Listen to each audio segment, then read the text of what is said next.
This is the remix. This is the remix. You are listening to the remix of Let's Talk Classic Hip Hop with Sistah Crystal here, and I am doing a special video. I don't want to call it a rant. I'll say it's a story time, and I want to talk about why I no longer celebrate Halloween. Well, I would say, okay, so today is Wednesday, October 31st, 2018, as I record this. And I remember my memories growing up surrounding Halloween. So I'm going to tell you my memories of growing up celebrating Halloween and why I no longer celebrate it. Okay, so growing up, I'm old enough to remember when we had Penny Night, we had Damage Night, and then we had Halloween. So the other day, I was talking to some people the other day, and I was asking them if they remembered Penny Night. And these are people of a different culture, okay? But they were born here in America. And none of them had ever heard of Penny Night. So I'm thinking that maybe I told on myself because maybe Penny Night is just something that was celebrated in the ghettos in America, or I want to say ghettos, but in the urban areas, in the urban cities in America. So Penny Night, for those who've never heard of it, or maybe you've heard of it, but you don't really, you never heard anybody talk about it. Penny Night was the night before. It was 2 nights before Halloween. So kids, it's exactly what it sounds like. Children would go around and knock on people's doors asking for pennies, and we used to participate in it. When I say we, I would say my mother and I, who's no longer physically here, but children would knock on your door asking for pennies, and we had a bowl of pennies ready to give to children. And back then, a penny, 25 cents took you a long way. We had penny candy. It was candy that you actually could purchase for 1 penny. Back then, if you gave a child 25 cents, that child was good for an entire day because they were able to get 25 pieces of candy with their 25 cents. Well, anyway, so that was Penny Night, and I did participate. I went around to doors with friends and stuff like that, and people just give you pennies. So that was Penny Night. That was 2 days before Halloween.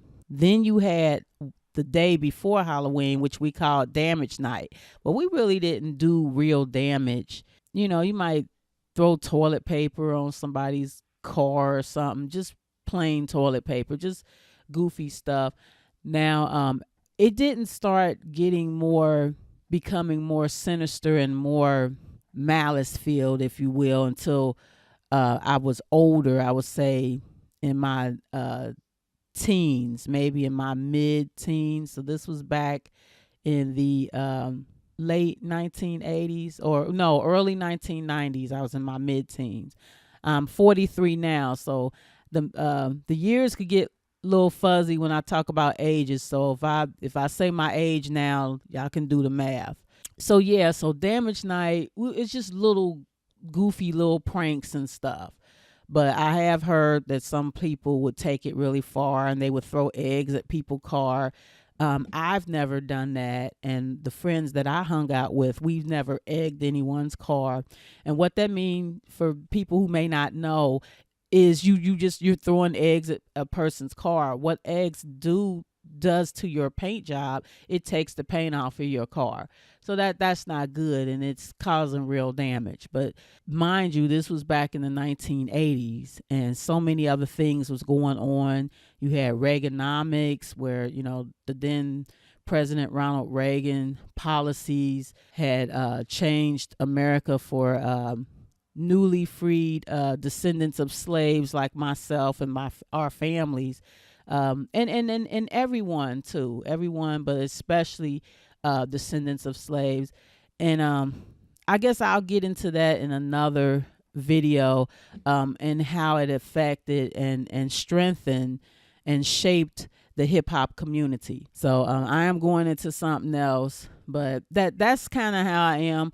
My when I first started on YouTube, I started as in going into like political type stuff, and right now as I speak, we are in the midst of an important midterm election.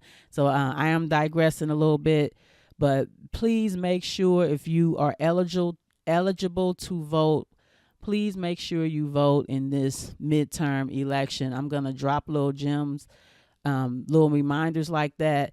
I think we have less than 1 week till November 6th, 2018, and I believe a lot of races in the United States will. That's the election date for that. So check out your elections in your state. As my friend always told me, politics are local, and we talk about what's going on nationally with our current president, number 45, in there, and the policies that he's trying to pass or have taken away. But if you are, I wouldn't say if you're concerned about your community, but if you are able to exercise the opportunity to vote, it's very important.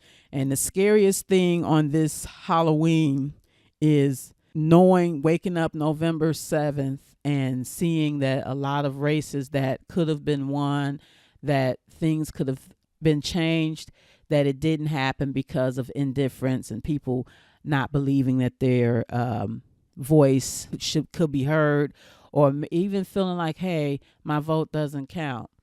Don't feel that way, even though there are powers that be that are trying to cheat and all that kind of stuff. So I did digress. That's the political side of me, so I apologize for that. But I'll drop some things every now and then because it's in me. So even though this and I'm just going to give a little, I guess, sort of disclaimer. Even though this channel is Let's Talk Classic Hip Hop Remix, I'm still going to address certain issues. I want to put it in a hip hop urban way because that's the way I grew up. I'm a city woman. I grew up in the city.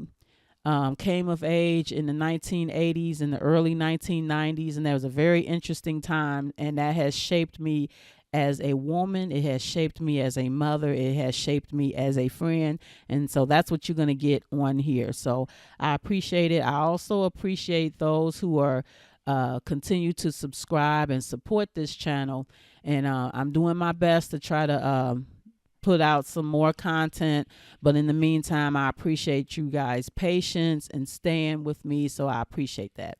So back to what I was talking about, Damage Night. So that was pretty much it about Damage Night. It is what it is. We just did little silly little pranks. We didn't really do real damage to anybody's property or anything like that. And then you had Halloween. So Halloween for me and for my friends and I growing up, it was all day after school. We had Halloween parades. We would march in the street. I guess they still do that today, where we would dress up in costumes. I never really had a homemade costume. I know some of the costumes I wore were, and I'm really sharing my age now, Gary Gnu.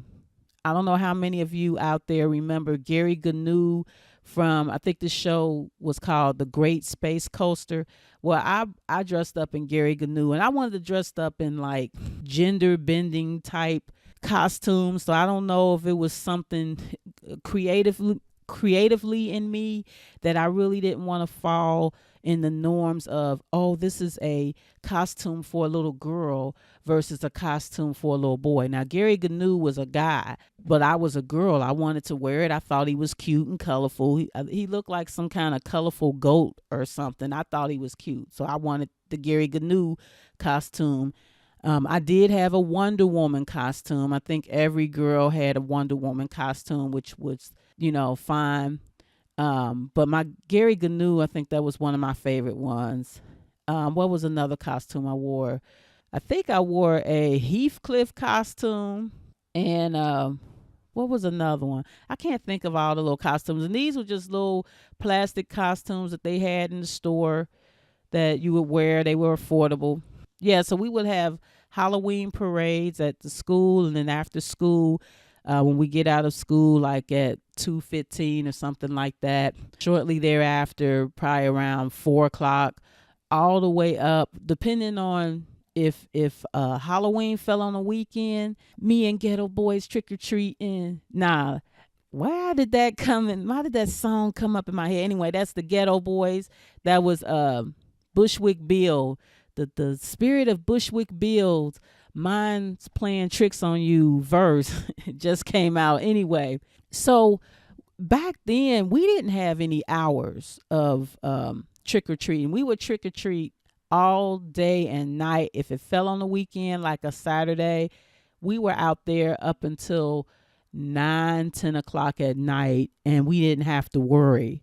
And I guess the things that was going on then, that was a area of respite. Now that I look back, we had the crack epidemic going on. Our parents, many of our parents, mainly our fathers, who went into the war, either they were drafted into war or it was pushed upon them that if they go into the service, that their lives will change for the better for their families, because they can go to college for free and yada yada yada.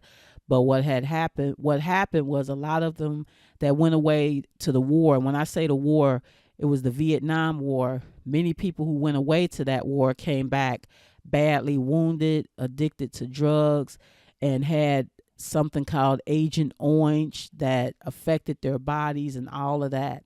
But so I think at that time, while we were having fun with unofficial holidays like Halloween, because it's Halloween, you don't get, it's not a federally paid holiday, so you don't get off for Halloween. But yeah, but I just remember we had a lot of fun back then, back with Halloween. So the title of this is called "Why I No Longer Celebrate Halloween." Okay, so fast forward some years later. Now, I had my son pretty early on in my adulthood. I was 20 when I had my child, my only child. So I'm going all the way to the part of why I no longer celebrate Halloween. Because if I keep talking about growing up, so why I no longer celebrate Halloween after sharing my experiences growing up. It was good. It was a pretty good experience. We had a few, little things that happened. Like somebody gave an apple and it had a tack in it, but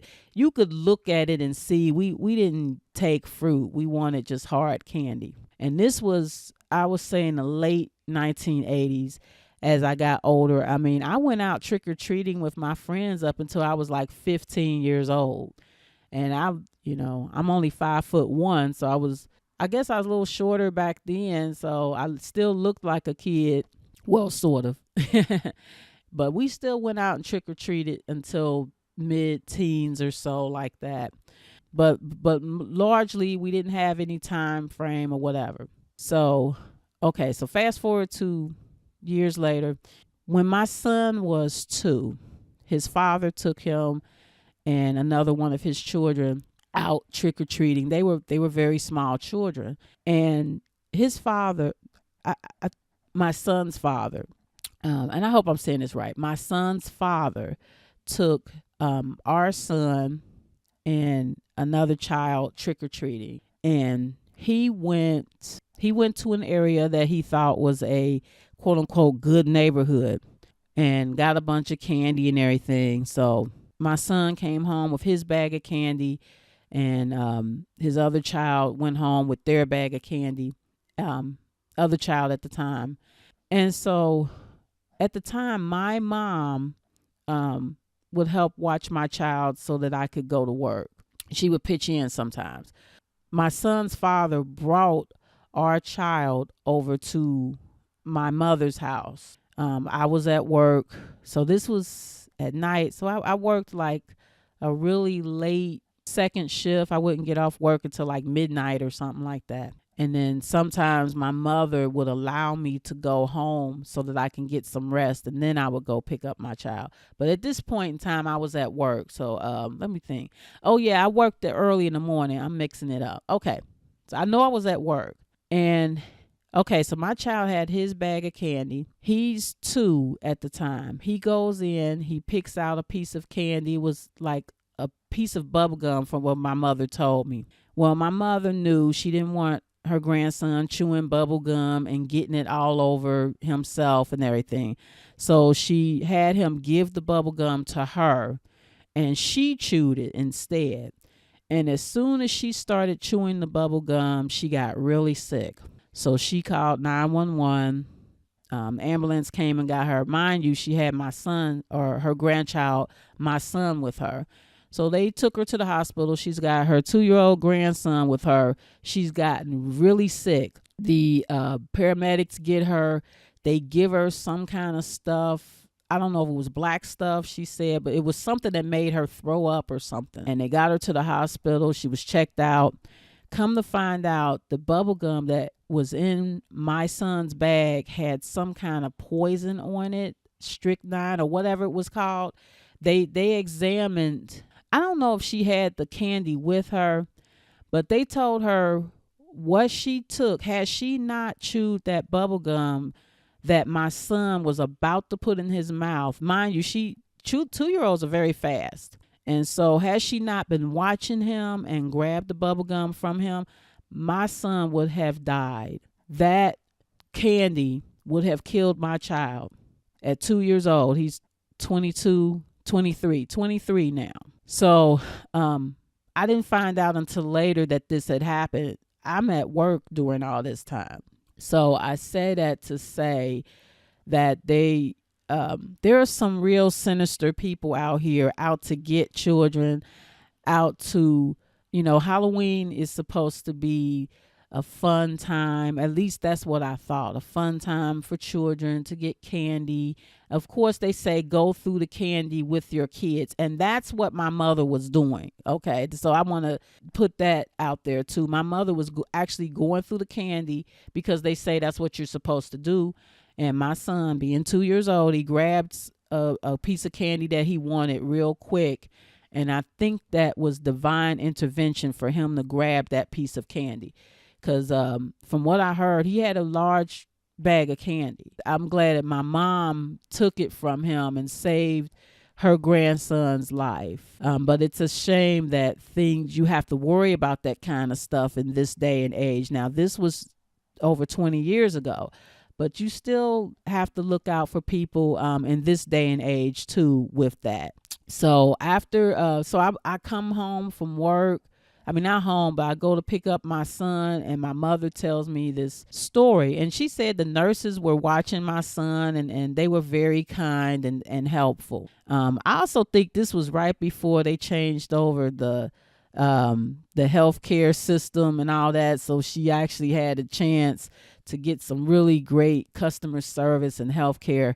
Anyway, not saying that you can't get great customer service and healthcare now, but it was wonderful then because she said the nurses was actually helping to watch my son. I was at work and I didn't even know what was going on. I think at the time I didn't even have a cell phone or whatever back then. So, but yeah, it's just every time this time of year comes around, I have a morning, and I'm just grateful that, I hate that my mom got poisoned, but she was grown. Her body was able to take it. They was able to catch it quick and give her what she needed to take to get that poison out of her body. But had my then 2-year-old child gotten a hold of that, it would have killed him. So after that, and I already was kind of stepping away from Halloween anyway, just the kind of evilness and sinisterness behind it. I just kind of got away from it, and that really sealed the deal after that happened. So that's my story time of why I no longer celebrate Halloween. And as my son got older, I think I told him the story about that. I think he was like 8 or 9 years old when I told him. After that, my son, he does experience and has experienced trick-or-treating and going out. He had other people, his aunts and cousins and stuff, that he would go out and trick-or-treat with. He just wouldn't do it with me because I wouldn't do it. And when he was old enough, I told him why I wouldn't do it. And he understands it to this day. My son loves horror films. He loves Halloween, and and I get it, but he also understands and respect why I don't celebrate it anymore. I'm not looking down on anybody who celebrates Halloween. Do what you do, but I just don't. I don't dress up. I don't even give out candy anymore. But I live in an apartment, so it doesn't really matter. And so I live in an apartment building. Usually people with houses, and even if you're in an apartment building, if you really celebrate it, you'll just have to be outside on the street or whatever, and pass out candy during the Halloween trick or treat times, which I think it's from the hours of 5 to 8 or something like that, or it's between the hours of 6 and 8, depending on where you are. But yeah, these are strict trick or treat times, and some stores actually they hand out candy to the kids too when you go into the store. So stuff like that I would trust, but I just don't trust going to strangers' houses and begging for candy. I don't trust it, and I don't do it, but I don't look down on those who do. But that's my story time. Almost lost my only child from messing around with this, but thankful there was a higher power, a higher power that saved and looked after my son and my mom. This is Sistah Crystal. This is the remix of Let's Talk Classic Hip Hop. What are your stories and memories of Halloween, if you'd like to share? That's mine. And I appreciate you being here. Like, comment, subscribe. And until next time, take care. Oh, yeah. One more thing I wanted to note on here. This little picture that I have up, that reminds me of the two ghosts. I guess those are supposed to be ghosts in the corner. I guess the bottom right-hand corner or the bottom left, however you're looking at it.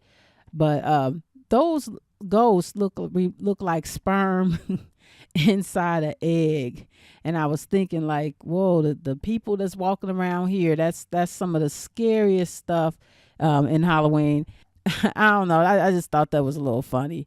But I wanted to make a note of that. I don't know if you guys noticed that, but we're actually large walking eggs and sperms, because that's how we got here. But anywho, Sistah Crystal, Let's Talk Classic Hip Hop Remix. This was the remix.